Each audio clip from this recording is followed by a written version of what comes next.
Hello students, today we are going to start your next chapter. It's chapter 9, Lord Yulin's daughter.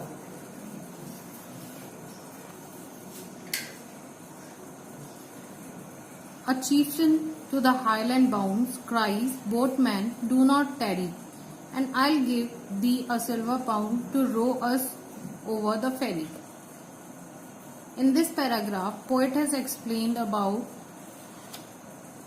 Lord Yulin's daughter and her lover. Her lover was chieftain of Highlands. Actually, Lord Yulin's daughter was trying to elope.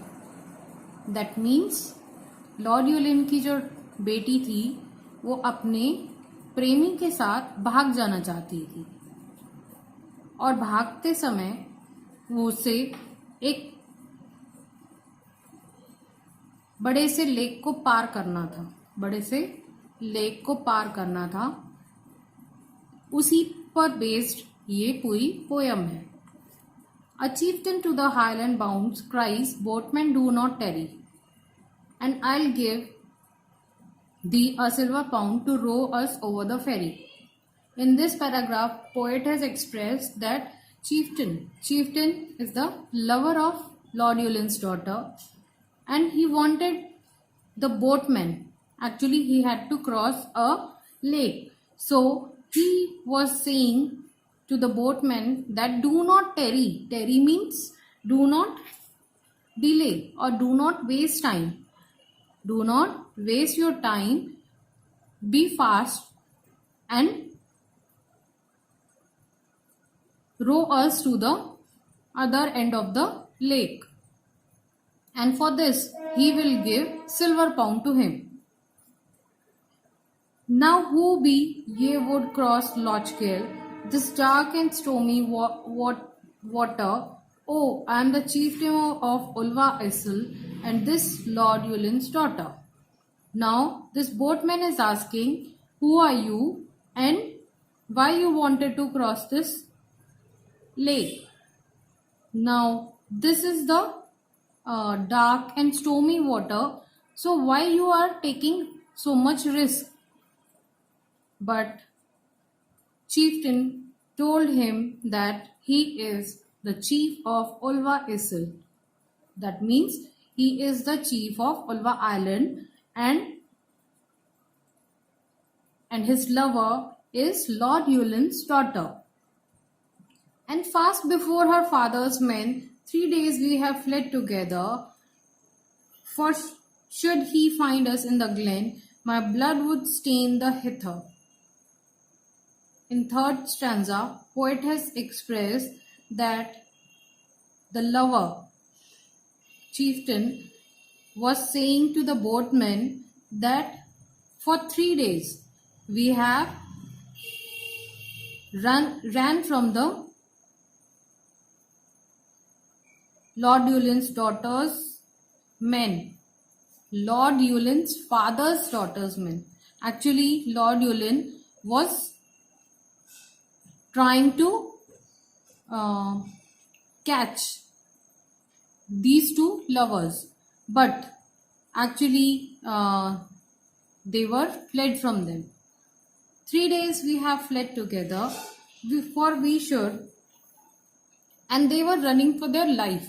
They were running for their togetherness. They wanted to live together as they love each other.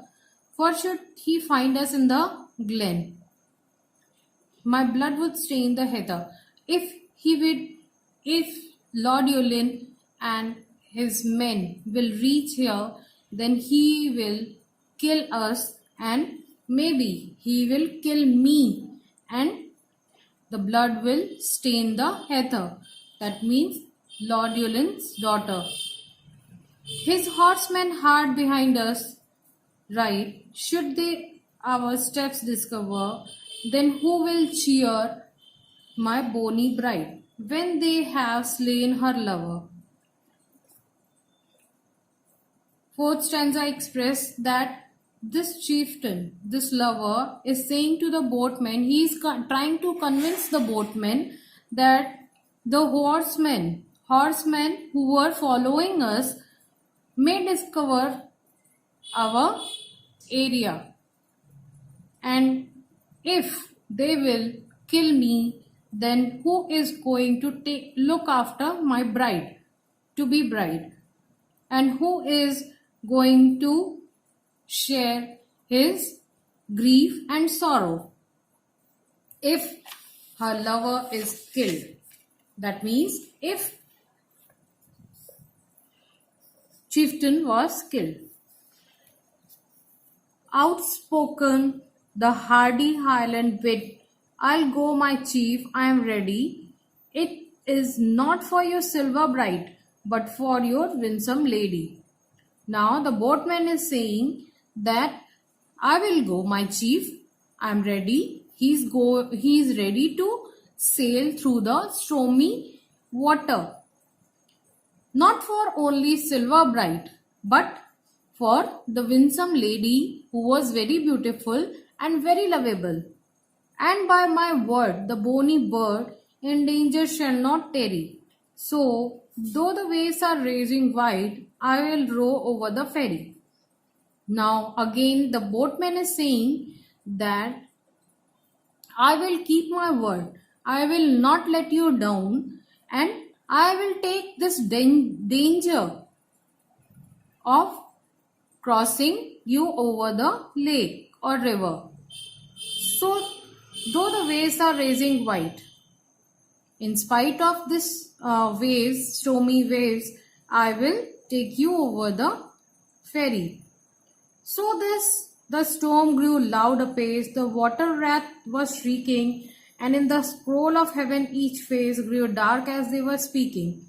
Now, while they were talking to each other, that means the chieftain and the boatman was talking to each other, the heaven was looking at these two persons, and it grew darker and darker. That means storm was very dangerous.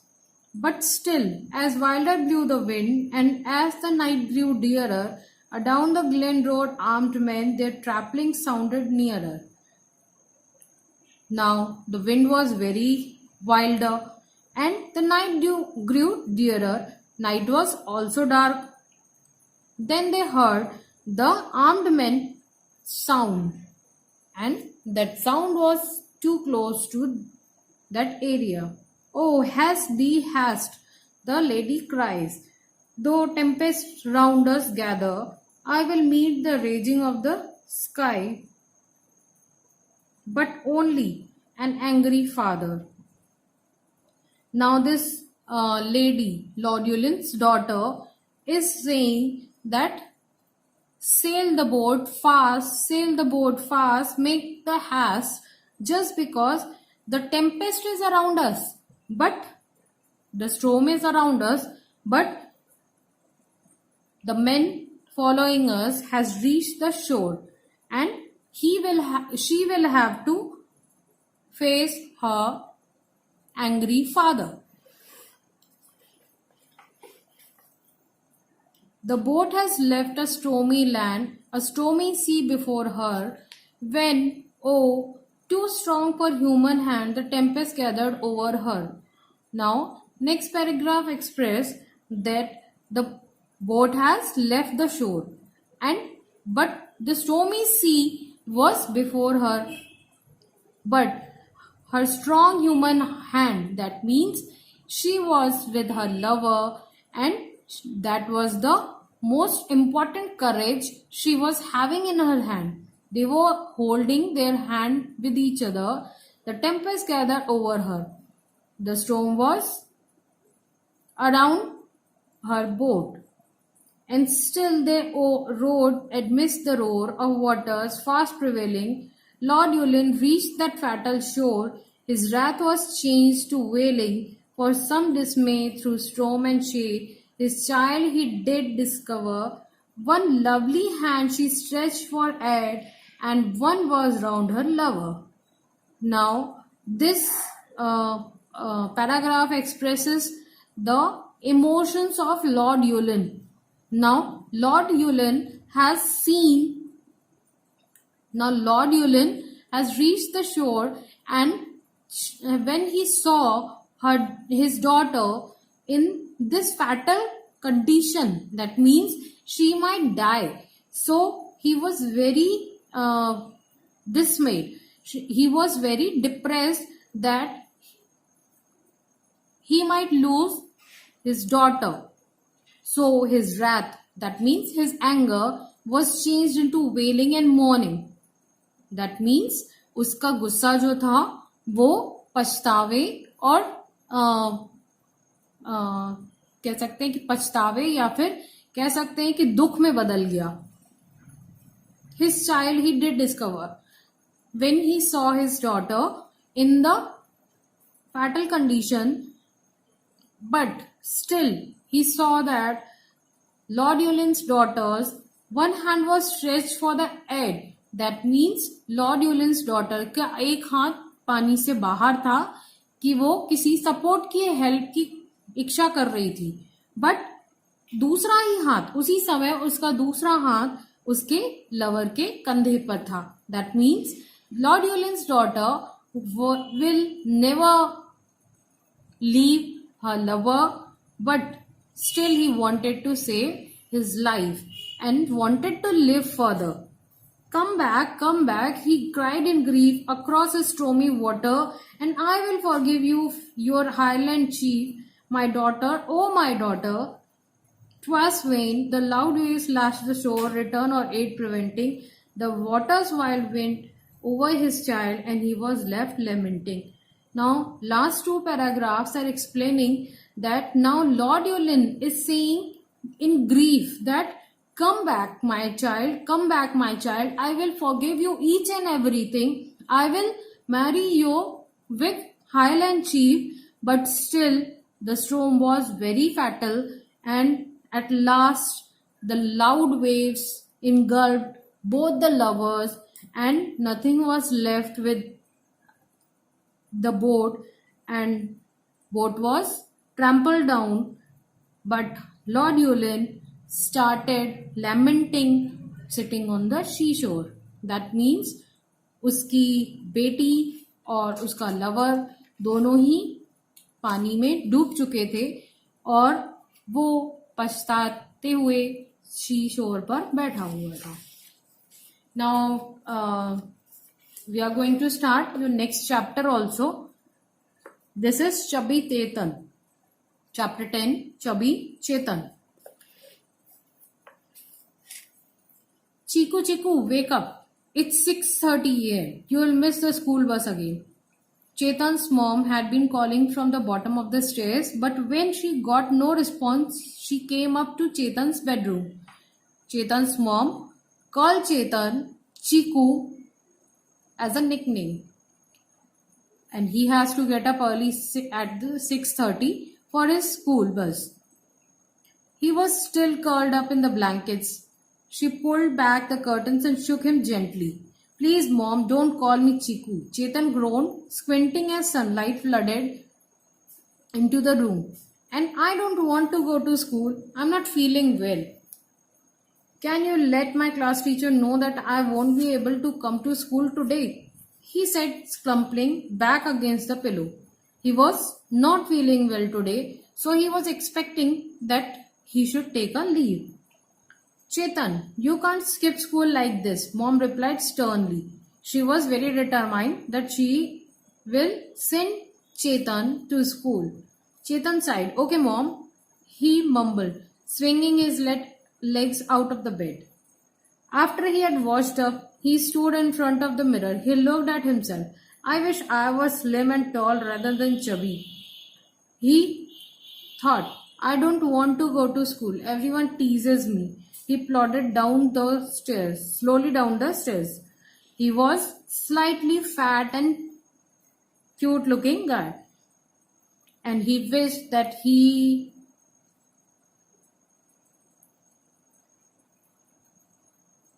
may be slim and tall, but he was not like that. Hurry up, Chiku, Mom called, giving him a glass of milk. She put Chetan's lunch box and water bottle in the school bag. Chetan drank the milk in one long gulp. Haven't got time for cereal, he said. Love you, mom. He grabbed his bag and rushed the bus stop. When he got to school, he found that Sheher, his best friend, was absent. So during the zero period, he sat alone on the bench. Everyone was chatting, discussing various things. Suddenly, Chetan heard a thumping sound. It grew louder and louder. He turned around and saw that Mohit was making sound with his shoes, waiting to attract his attention. Now, Chetan has reached school, and these all things were the usual part of his routine. That's how it sounds when you walk, he said with a snigger. Does your mom call you Chiku, Chetan? I think she called you Roly Poly. Mohit laughed loudly, looking around to get approval from all listening. That's not funny at all, Mohit, Chetan replied calmly. Everyone has a nickname. He turned his back on Mohit and ignored him. He could feel the cheeks burning. At last, the bell rang and Miss Bose came in to mark their attendance. Everyone was quiet and Chetan was lost in reverie. Chetan, is he absent today? Miss Bose said in the stern voice. Chetan jumped. Present, ma'am, he replied quickly. Daydreaming. Didn't you hear my voice? She asked. I'm sorry, ma'am, Chetan said. He could hear Mohit and his gang giggling behind him and he felt even more forlorn. And this was the lonely appearance. He always was you. He was always faced with this type of lonely behavior. During recess, Mohit and his gang started to tease him again. Chetan could hear the taunts. Roly poly Chiku, Mohit held up a bar of chocolates. I will give you this chocolate bar if Chiku can tie his lace on his own, Mohit said to one of his friends. He spoke in a loud voice so that Chetan could hear him. Oh, they have started again, Chetan thought. Went downstairs to eat his lunch in peace. I wish I could be thin like Mohit and his friends, he said to himself as he ate his food. The next day, when Seher asked Chetan about the school previous day, Chetan told her about the episode with Mohit's gang. How could he do this to you? I am going to speak to him about this, Seher said in exasperations. Feeling irritated. That means Seher was irritated with the Mohit's behavior, whatever he has done yesterday to Chetan. No, Seher, let's just leave it. We will talk to him if he teases me again. Chetan replied. Just then the bell rang and everyone went to the playground for the activity period. Chetan and Seher sat aside watching the other students play basketball. Let's go and play, Chetan said Seher, standing up. I don't want to play, Seher, said Chetan, looking at the bulging tummy. Mohit will tease me, but you go and play with them. Chetan felt awful. He was convinced that because he was overweight, he would never accomplish all the things he wanted to. Suddenly he heard a scream. It was coming from the direction of the classroom. It grew louder as he ran down the corridor. He was shocked to see smoke coming from under the door of the chimney laboratory, which was next to his classroom. The laboratory was locked. He peeped through the keyhole, but he couldn't see anything. This was the incident he has seen in the chemistry laboratory. Who's there? He shouted. There was no reply. Chetan was paralyzed with fear. Now Chetan was completely filled with terror that who might be inside the chemistry laboratory. He took a deep breath. He was confused. The laboratory has been closed for a month now because of a technical fault. How could anyone have got in there? He thought. Just then the bell rang and all the students started to stream in from the playground. Mohit and his gang saw Chetan standing in front of the laboratory door. What are you doing there, Roly Poly? Mohit shouted at the top of his voice from down the corridor. Chetan ignored him. Seher, come here quickly, he shouted urgently. Seher, who looked as if she had just been about the squabble with Mohit. Ran towards Chetan. What's wrong, Chetan? You look scared. She said anxiously. I heard a girl shriek for help from the inside the laboratory, he replied. But the door is locked from the outside. How can somebody scream from a locked room? Seher said, turning the doorknob. Smoke was now billowing from the brick beneath the door. There must be another way in, Chetan said. There was a big group of people at the door now. Call a teacher, Chetan said urgently. I'm going to see if I can find another way into the lab. Now he was trying to help the girl who was inside the chemistry lab. Chetan walked down the corridor. Suddenly he noticed a small door set low down on the wall. He crouched down and pulled the door open. He peered inside. There was a narrow tunnel that led into the laboratory. He could see the legs of the high stool that were used to sit. Suddenly Mohit shouted from behind him, Roly Poly, we know that this is just a stunt that you have pulled to grab attention. I will go inside and show everybody that there is nobody in there, Mohit said with a loud guffaw. Mohit, I heard someone screaming. There is somebody in the laboratory, Chetan said urgently. Mohit dropped onto his knees and tried to slide through the door. He wriggled forward, but after a moment, they heard a muffled voice. I can't get through. He slid back out again. Mohit's too big, said Seher. I'm going in, said Chetan. He slid in through the doors, keeping his hands tight against his sides. He propelled himself forward using his feet. It was hot and stuffy in the tunnel, but Chetan only focused on getting to the end of it. He wriggled onto the laboratory floor and stood up. Thick smoke filled the room and Chetan found it hard to see anything. Near the main workbench, he found Manisha lying unconscious on the floor. He tried to wake her up, but she was unresponsive. He ran to the door and shouted to his classmates, Manisha is unconscious, get help quickly. A few moments later, Miss Bose and another staff arrived and unlocked the door. Manisha was taken to hospital. It was almost 2 hours before she regained unconsciousness. She told the teacher that she had found the secret entrance of the laboratory the previous month and had been playing with the flask every day during lunchtime. The leftover chemical in the flask reacted with each other after she had mixed them that day and had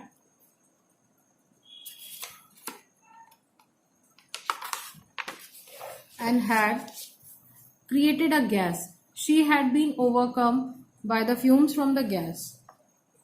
She thanked Chetan for helping her. Chetan was awarded a medal for his bravery and became a hero in the school. Mohit apologized to him for making fun of his appearance.